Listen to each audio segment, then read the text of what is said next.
ಸಿದ್ದರಾಮಯ್ಯ ಹೇಳಿಕೆಯನ್ನ ನೀಡುತ್ತಾ ಇದ್ದಾರೆ. ಸಿಎಂ ಸಿದ್ದರಾಮಯ್ಯ ಹಿಜಾಬ್ ಹೇಳಿಕೆಗೆ ಬೊಮ್ಮಾಯಿ ಅವರು ಆಕ್ರೋಶ ಹೊರಹಾಕಿದ್ದಾರೆ. ಸಿದ್ದರಾಮಯ್ಯ ವಿಧಾನಸಭೆ ದಾರಿಯನ್ನ ತಪ್ಪಿಸ್ತಾ ಇದ್ದಾರೆ. ಹಿಜಾಬ್ ಕೇಸ್ ಸುಪ್ರೀಂನ ತ್ರಿಸದಸ್ಯ ಪೀಠದ ಮುಂದಿದೆ. ಸುಪ್ರೀಂ ಕೋರ್ಟ್ನಲ್ಲೇ ಹಿಜಾಬ್ ಕೇಸ್ ಅಂತಿಮವಾಗುತ್ತೆ ಅಂತ ಸಿಎಂ ಸಿದ್ದರಾಮಯ್ಯ ವಿರುದ್ಧ ಬಸವರಾಜ ಬೊಮ್ಮಾಯಿ ವಾಗ್ದಾಳಿ ನಡೆಸಿದ್ದಾರೆ. ನೋಡಿ, ಮೊದಲು ಹಿಜಾಬ್ ನಿಷೇಧ ಆಜ್ಞೆನೇ ಇಲ್ಲ ಹಿಂತಕ್ಕೊಳ್ಳೋಕ್ಕೆ.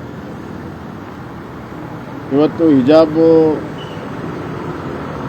ಎಲ್ಲಿ ಡ್ರೆಸ್ ಕೋಡ್ ಇದೆ ಆ ಶಿಕ್ಷಣ ಸಂಸ್ಥೆ ಬಿಟ್ಟರೆ ಬರೀ ಎಲ್ಲ ಕಡೆ ಇವತ್ತು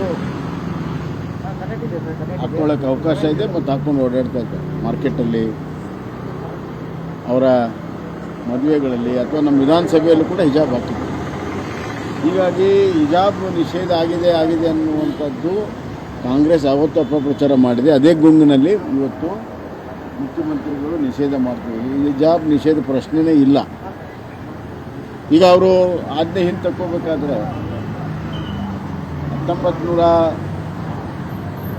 1984ರಲ್ಲಿ ಏನೋ ಒಂದು ಸಮಗ್ರ ಶಿಕ್ಷಣದ ಬಗ್ಗೆ ಕಾನೂನನ್ನು ಮಾಡಿದ್ವಿ. ಅದರಲ್ಲಿ ಸಮವಸ್ತ್ರವನ್ನು ಏನು ಮಾಡಬೇಕಂತ ಹೇಳಿದ್ದು ಅದನ್ನು ನಾವು ಪುನರುಚ್ಚಾರ ಮಾಡಿದ್ವಿ ನಮ್ಮ ಅವಧಿಯಲ್ಲಿ. ಅದನ್ನು ಹಿಂತಕ್ಕೊಳ್ಳೋ ಪ್ರಯತ್ನಗಳನ್ನು ಮಾಡ್ತೀವಿ. ಈಗಾಗಲೇ ಅದರ ಬಗ್ಗೆ ಸುದೀರ್ಘವಾಗಿ ಹೈಕೋರ್ಟಲ್ಲಿ ಚರ್ಚೆಯಾಗಿ ಅದರ ಆಜ್ಞೆ ಬಂದಿದೆ. ಸುಪ್ರೀಂ ಕೋರ್ಟ್ನಲ್ಲಿ ಕೂಡ ವಾದ ಆಗಿ ಇಬ್ಬರು ಜಡ್ಜಿಗಳು ವಿಭಿನ್ನ ಹೇಳಿಕೆ ಕೊಟ್ಟಿದ್ದರಿಂದ ಈಗಾಗಲೇ ಚೀಫ್ ಜಸ್ಟಿಸ್ ಮುಂದೆ ಇದೆ. ಅವರು 3 ಮೆಂಬರ್ ಬೆಂಚನ್ನು ಮಾಡಿ ತೀರ್ಮಾನವನ್ನು ಮಾಡ್ತಾರೆ.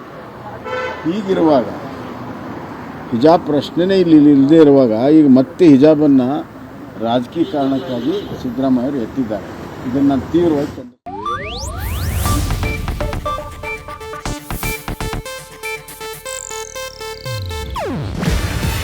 ಇದು ಏಷ್ಯಾನೆಟ್ ನ್ಯೂಸ್ ನೆಟ್ವರ್ಕ್ ಪ್ರಸ್ತುತಿ. ನೀವು ನೋಡ್ತಿದ್ದೀರಾ ಏಷ್ಯಾನೆಟ್ ಸುವರ್ಣ ನ್ಯೂಸ್.